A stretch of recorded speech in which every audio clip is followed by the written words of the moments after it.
Attention all Americans, we are anonymous. In early December of 2012, a crazy person in Connecticut went to a school and killed 20 school children and a number of adults. The attack in a theater in Colorado was the act of a crazy person. There are always some crazy people, and there are already laws in place making it illegal for them to obtain or to use them. It is illegal to take a firearm into a school or a theater. It is illegal to kill people, yet these laws did not stop these events because criminals do not obey the law. Only law-abiding citizens obey the law, and the law-abiding citizens are not the problem. Connecticut is the fourth highest gun control state in the country, and it's very hard to get a gun.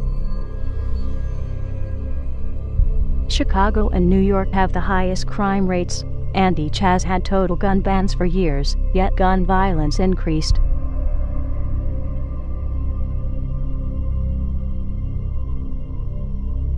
Mexico has a total gun ban for all citizens, but in the last 3 years, more than 55,000 people have been killed by guns because only the drug cartels and criminal government have them. Throughout history, authoritarian governments have used gun violence as an excuse to take people's firearms and control their population. This is exactly what Adolf Hitler did to disarm the German people, and look at the atrocities his administration did. Obama has been working hard to try and ban all semi-automatic weapons and shotguns, while at the same time increasing the weapons and firepower that police and government agencies have. Within minutes of the Connecticut shootings, politicians were on the state-run media saying it was time to get rid of the guns, and they will be talking about it for weeks to come. The Obama administration and his government-funded media have been promoting this idea for months. Every time there is a shooting performed by a crazy person, the media talks about it non-stop for weeks or months. But when there is an illegal or unlawful shooting by police that does not fit Obama's agenda, the story is barely mentioned, such as some of the following cases. August 2, 2012. Travis Carter was shot in the head while handcuffed in a patrol car in police custody. Police claim he hid the gun and shot himself, even though he already told his girlfriend they would go to a movie when he got out.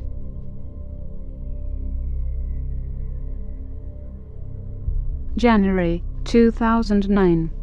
Bart police officer Johannes Messel shoots and kills a handcuffed, restrained, unarmed man, while multiple other police officers are around.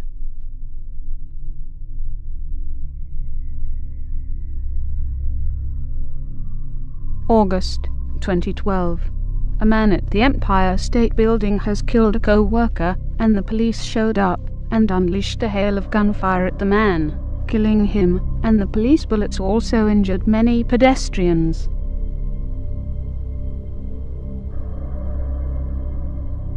July 2012. Some protesters demand answers from police about why they shot a man in the back. The police responded on the crowd of protesters that had many children under the age of 10, with rubber bullets and attack dogs.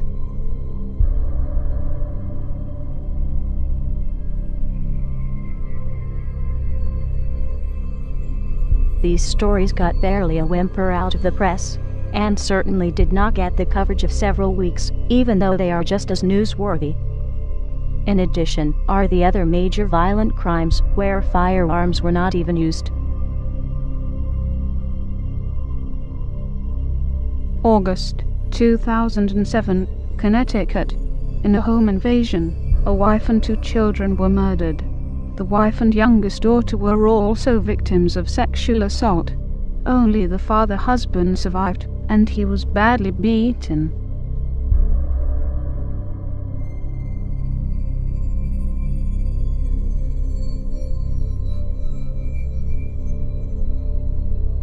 October 2012.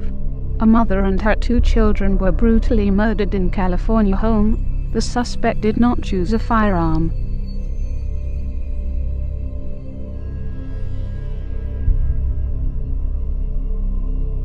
October 2012. 2 children were found stabbed to death when their mother returned home. The suspect was the children's nanny.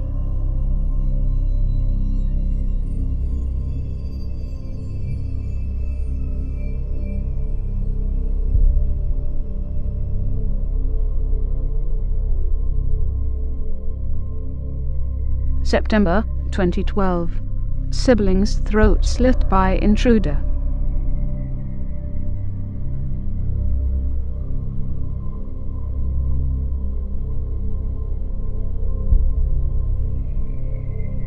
The press also hardly mentions the cases where guns were used by law-abiding citizens to save lives to avoid being raped or killed. October 2012. 12-year-old Oklahoma girl shoots home intruder to protect herself after she tried to evade them.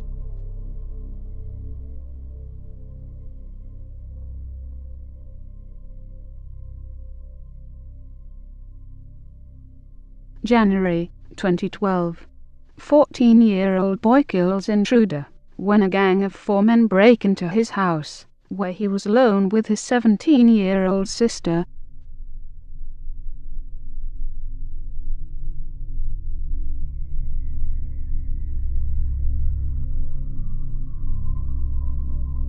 Many would have you believe that guns are the cause of violence, but that is like saying fat people are obese because they have forks and spoons. It is caused by the person that commits the acts, not the instrument they used.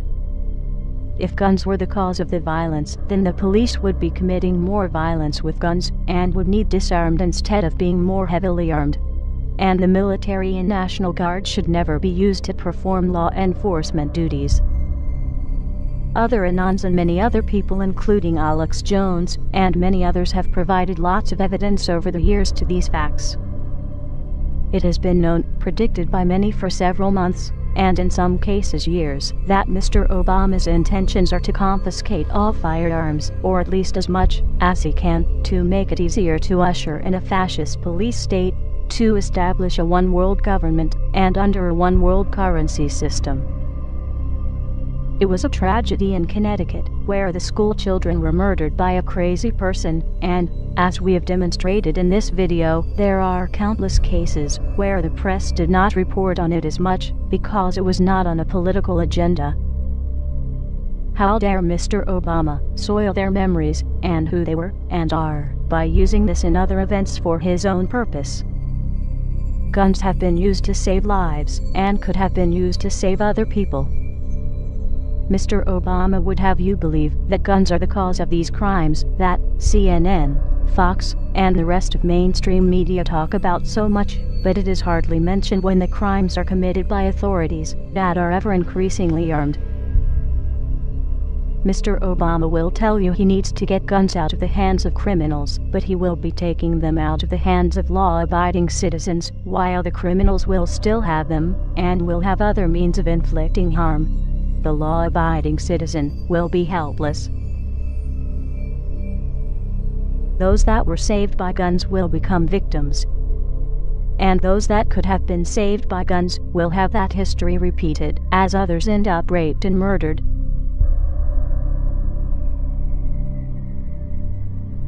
Mr. Obama, the Second Amendment of the U.S. Constitution does not talk about an army that is covered elsewhere in the Constitution. It does talk about a well-regulated militia, which is made up of civilians with their own weapons. The Second Amendment of the U.S. Constitution does not talk about protecting government or government resources, but it does talk about being necessary for the security of the free state.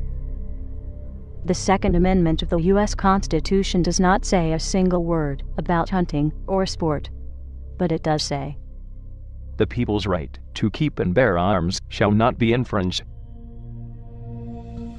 To the American people, as many laws have been banning firearms in cities such as Chicago, New York, and Washington, D.C., have been implemented, and, as the courts get them, they are now being overthrown as unconstitutional. Even if they were not ruled on, they are an infringement to your Second Amendment rights, and you have no obligation to obey it, and the courts have no obligation to enforce it. No one is bound to obey an unconstitutional law, and no courts are bound to enforce it. Mr. Obama, as the chief law enforcement officer of the country, you are responsible for the conduct of those under your command. There will be no further tolerance of any of the following: any act to infringe on any of the Bill of Rights, as identified in the U.S. Constitution. Any act to seize or locate any firearms or ammunition. Any act to control the ownership of firearms or ammunition. Any act to control the manufacturing or sales of firearms or ammunition. Any act to document ownership, purchases, or attempts to purchase firearms or ammunition. Any act to deploy or stage for deployment any military forces or government employees or agents thereof, for the purpose of asserting control over the population, or the rights of the people, or the states, as defined in the U.S. Constitution, such as would be used in martial law. Any act to write, form, negotiate, enter into, or comply with any international treaty that would or could do any of the points mentioned previously. Read versus Covert 354 U.S. 1, 1957. Treaties do not confer powers not authorized by Constitution.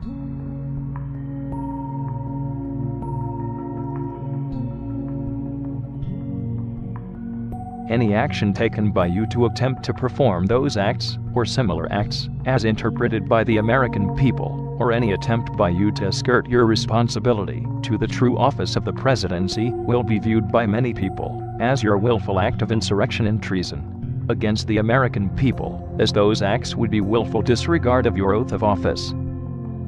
Any further attempt by you, your administration, law enforcement, or those under authority of the presidency to perform or assist in performance with any body attempting such acts will be viewed by many people as your willful act of insurrection and treason against the American people, as those acts would be willful disregard of your oath of office. Any further attempt by you, your administration, law enforcement, or those under authority of the presidency to do any of those acts mentioned, or anything similar, will be viewed by many people as your willful act of insurrection and treason against the American people, as those acts would be willful disregard of your oath of office. Upon such acts, it is the responsibility of the Vice President and Cabinet members to immediately exercise their authority under the 25th Amendment of the U.S. Constitution to remove you from office. Failure of such act may be viewed as an act of insurrection and treason by the Vice President and Cabinet members, as such failure would be willful disregard of each of their oath of office. Upon failure of the Vice President and Cabinet members to perform such duty of your removal, it then falls on Congress to immediately force your removal by legal means. Failure of any member of Congress to perform such duty, or to hinder it in any way, will be viewed by many people as an act of insurrection and treason against the American people, as such failure would be willful disregard of each person's oath of office. Upon failure of the Congress to perform such duty, it will be the responsibility upon the United States Supreme Court for failure to act in past or present to rectify said situation, and as such will be viewed by many people as an act of insurrection and treason against the American people, as such failure would be willful disregard of each Supreme Court justice's oath of office. Upon failure of all the aforementioned bodies to perform such duty, it will be the authority and duty of any and all members of the United States Armed Forces to remove the President, Vice President, Cabinet members, and members of Congress, and the U.S. Supreme Court justices from power by military force. Failure by all military members to perform such duties will constitute as an act of civil war against the American people by said authorities. This video has links to other sources. This is for news and education reasons, and so falls under fair use. But no doubt, some people will try and have it removed. Download it and re-upload it, or pass it along. Let the truth be known. We are anonymous. We do not forgive. We do not forget.